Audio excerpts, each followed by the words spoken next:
Hey guys, how's it going?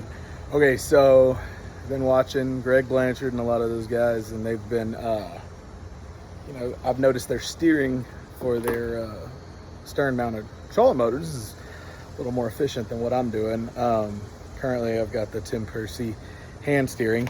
Works amazing, but it wasn't good for me. I want to be a little bit more hands-free, so I switched over to some old Jackson pedals I got off of my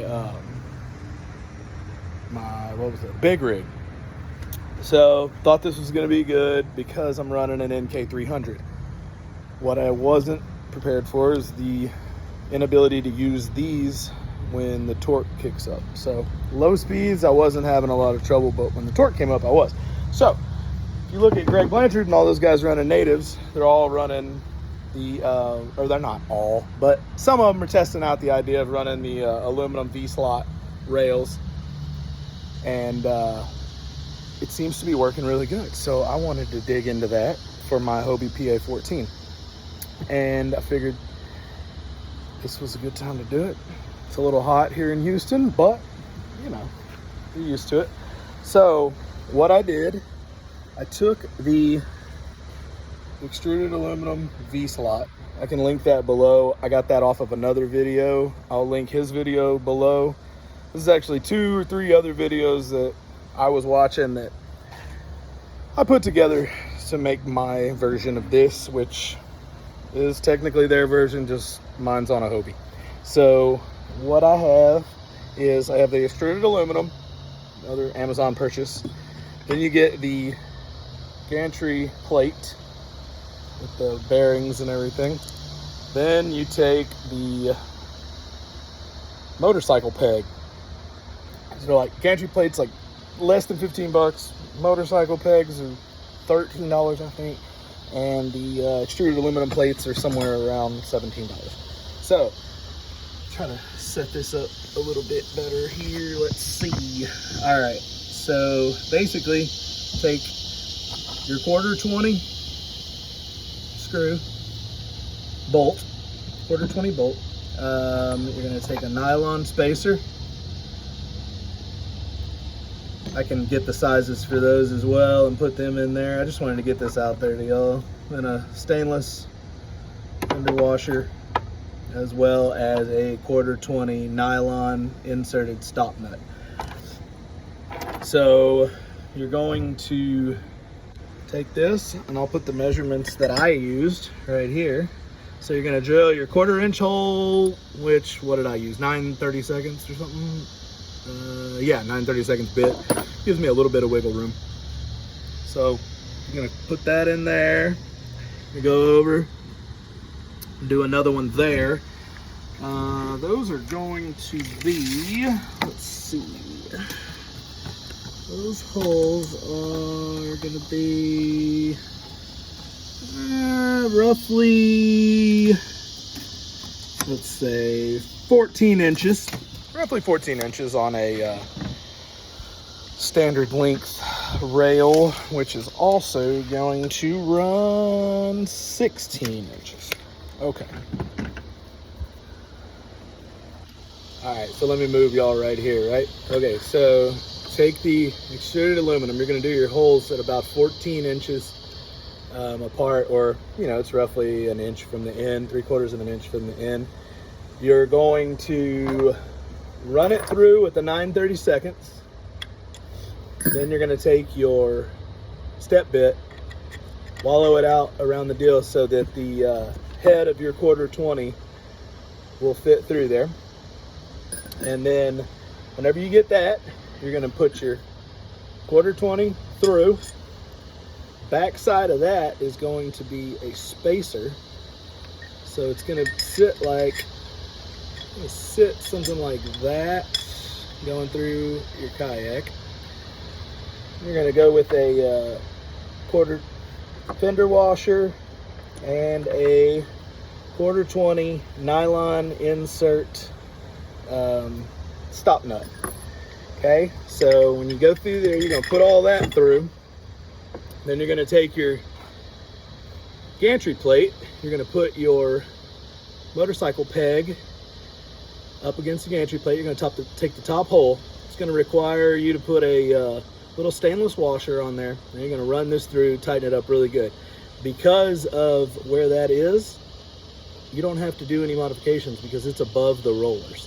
Okay, so once you take that, you're gonna tighten these all down. That's like a, what, 5/16 nut on here, and just get your matching Allen wrench.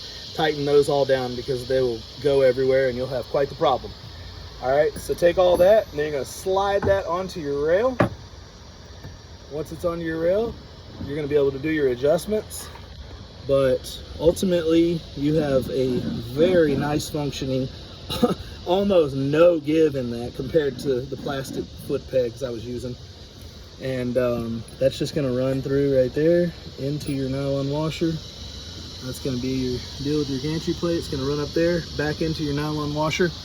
Good part about that placement is you can reach everything from the front hatch if you have a decently long arm or a long wrench. And you know, that nut requires an 11mm wrench, so that should help you a little bit.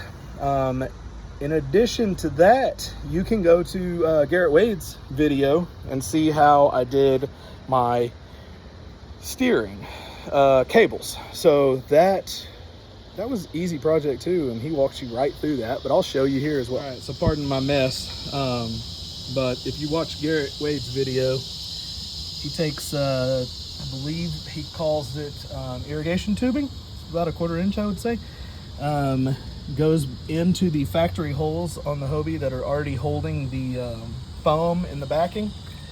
Run it back. You're taking factory screws that are already there.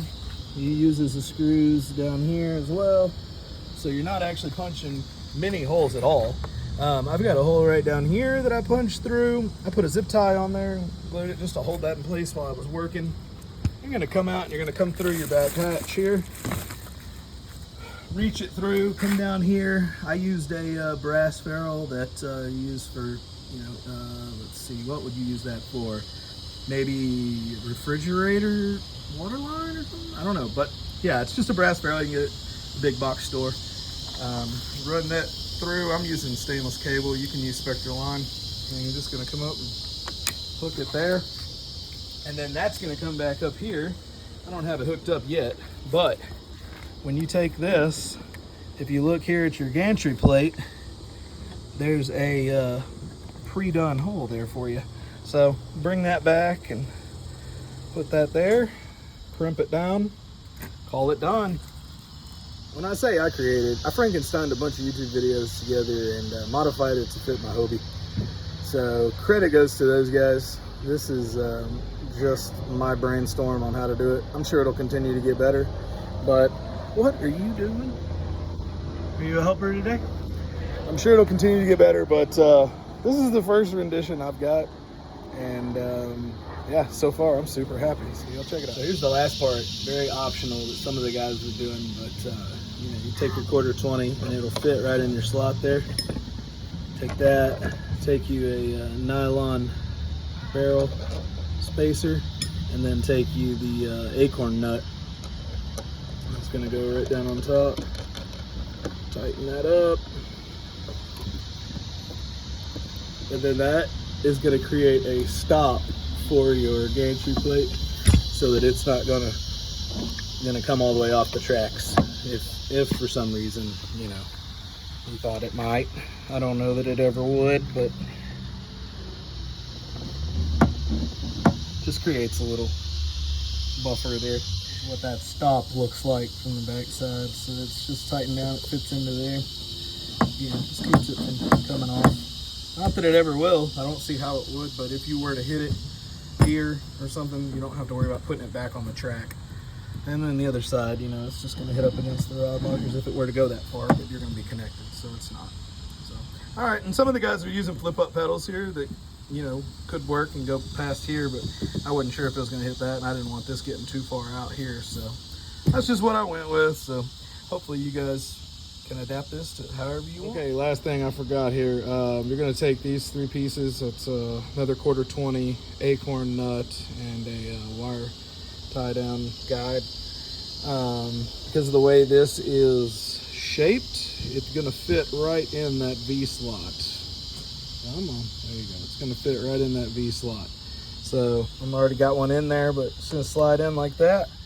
And you're gonna have it mounted to where that sits like that. Your line's gonna go through there. Obviously you're gonna crank this down tight in there, but this is just for me to show y'all. So then you're gonna go up, tie off to your gantry plate here, or crimp your wire to it, and that will keep your line in guide with your foot steering. So hope that helps. So guys, obviously the jury's still out on this, but I mean, for me, I was unable to turn the NK300 with the plastic pedals at full throttle, so that just isn't going to cut it for me. So I'm sure y'all have had similar situations. Obviously, you know, if you're good with hand steering, the Tim Percy hand steer is amazing, but you know, it just wasn't working for me. I will probably keep it installed and just disconnect the cables. That way, if this were to break, or you know, I just don't want to use my feet or whatever, I'll still have the ability to dock the boat and just switch out where I'm hooked up on the motor with Tim Percy or this new 3D printer contraption I've created. So yeah, guys, check out the other videos. I'll have them linked. Man, Garrett Wade and maybe Yacht Life or Yacht, I don't know. But I'll have them linked, and I'll check them out.